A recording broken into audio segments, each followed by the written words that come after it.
Christmas has stories now. It's awesome. And I mean specific books.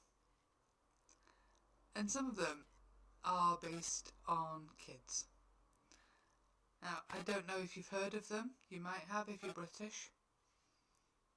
But the Christmasaurus books, they are awesome.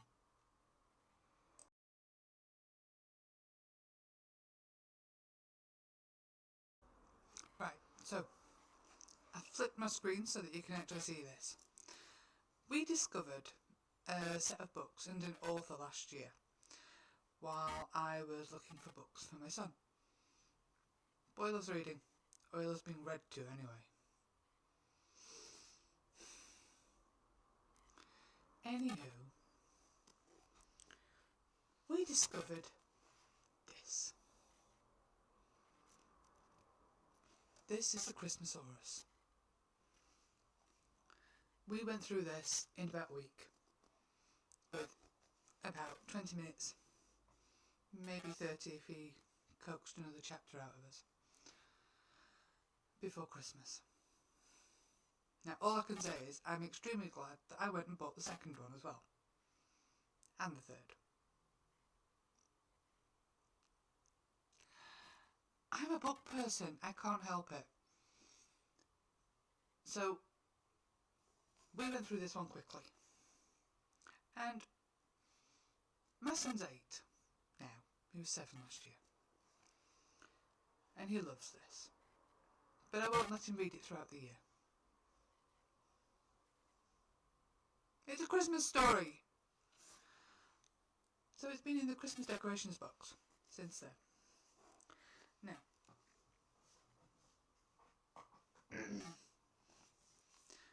we read that one. We also read this one. Can you see that? It's all sparkly, so... Now, I didn't have a clue who Tom Fletcher was. I live in Cyprus and have done for nearly 12 years.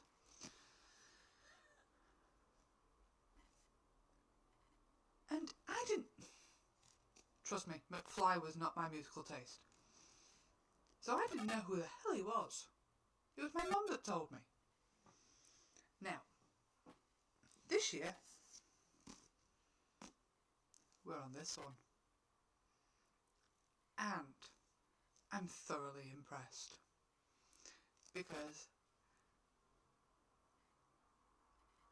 it was getting closer to Christmas, or it is getting closer to Christmas, whichever. And my son decided he was going to start reading it himself.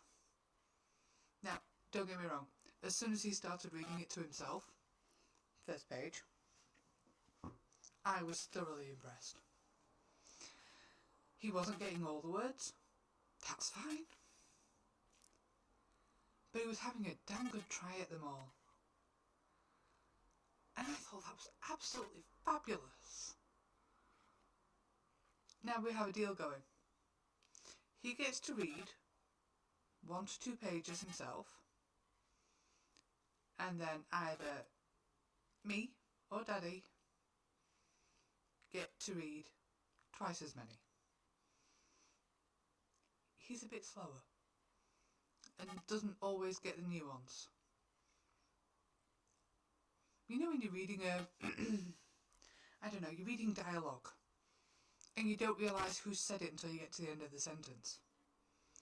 Or you realise you're reading a sentence and you don't realise it's a question until you get to the end. He's not quite got to the point of scanning the sentence first and then reading it appropriately.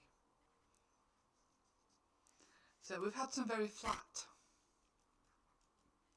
and wooden readings, but I'm so impressed with my son because he's actively chosen to start reading on his own because he wants to know the story. Now, anyone who's a book person knows that so what? Lots of kids do that. But here is the difference. As child, let's just say I was pretty damn hyperlexic as a kid. I could read by 3.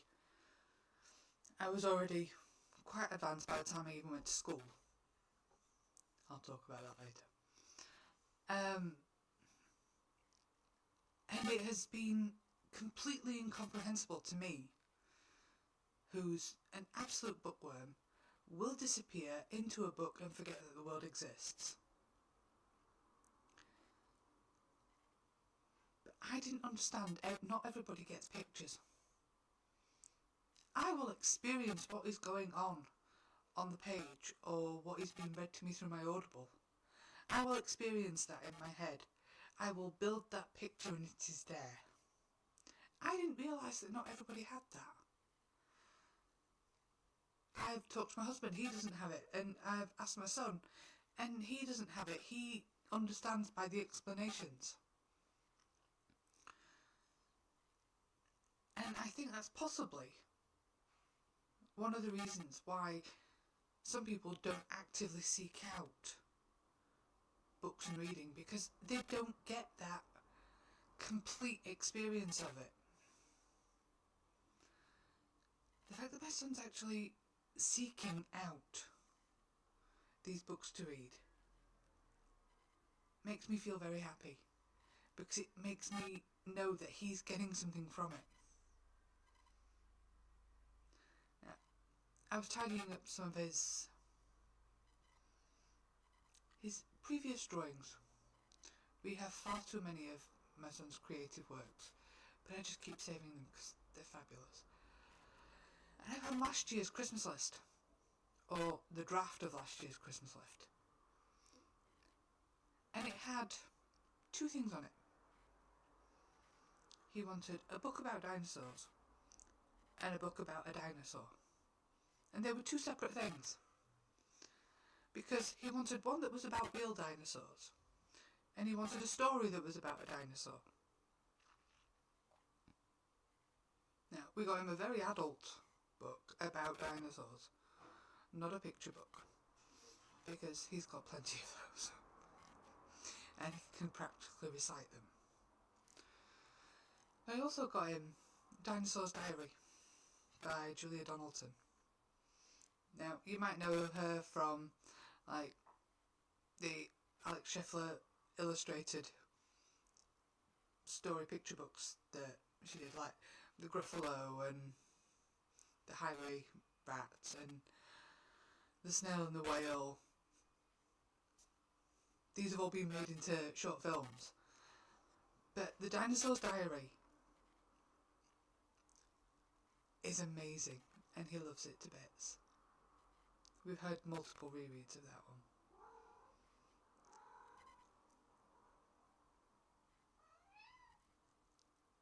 I'm just thrilled, and I will strongly recommend these books. Me and my husband have enjoyed them just as much as my son, because the Christmasaurus books are incredible, and they do actually explore some quite adult and complicated topics, such as blended families and parental abuse and things like that.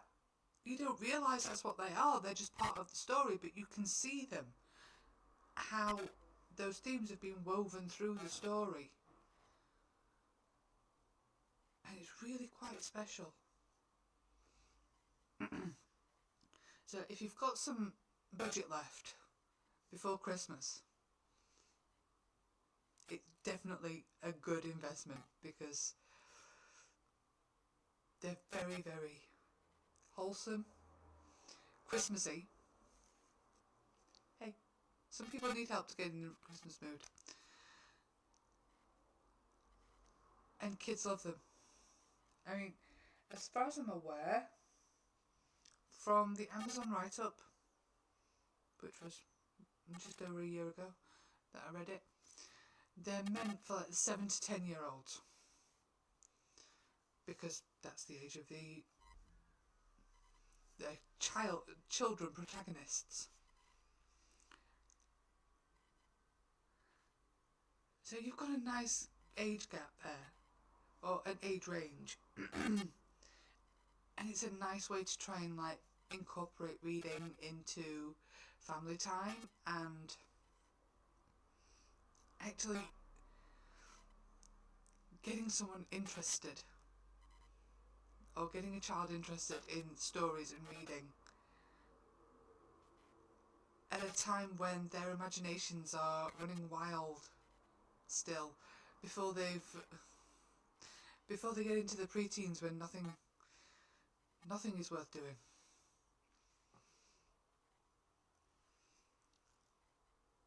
I wouldn't suggest reading them on a Kindle or anything like that, because these are really quite beautifully illustrated as well. And sometimes you really need to see the pictures because they're fun. But start off Christmasaurus by Tom Fletcher, formerly of McFly. Yeah, I didn't know either. Wasn't my musical taste. But yes, Christmas book.